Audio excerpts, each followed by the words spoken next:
वज़ीर-ए-आज़म शरीफ ने अमरीकी सदर डोनाल्ड ट्रंप के गजा जंग के खात्मे के लिए मंसूबे का खैर मकदम किया और कहा कि खत्ते में फ़लस्तीनी अवाम और इसराइल के दरमियान देर पा अमन सियासी इस्तेहकाम और खत्ते की मुआशी तरक्की के लिए ज़रूरी होगा।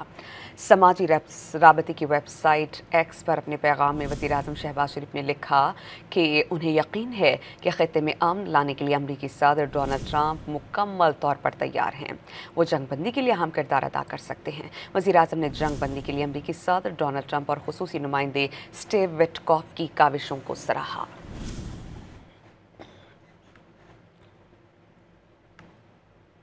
वज़ीर-ए-आज़म शरीफ ने अमरीकी सदर डोनाल्ड ट्रंप के गजा जंग के खात्मे के लिए मंसूबे का खैर मकदम किया और कहा कि खत्ते में फ़लस्तीनी अवाम और इसराइल के दरमियान देर पा अमन सियासी इस्तेहकाम और खत्ते की मुआशी तरक्की के लिए ज़रूरी होगा।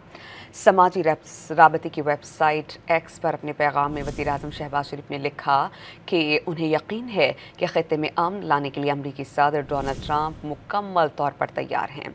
वो जंग बंदी के लिए अहम किरदार अदा कर सकते हैं। वज़ीर-ए-आज़म ने जंग बंदी के लिए अमरीकी सदर डोनाल्ड ट्रंप और खुसूसी नुमाइंदे स्टीव विटकॉफ की काविशों को सराहा।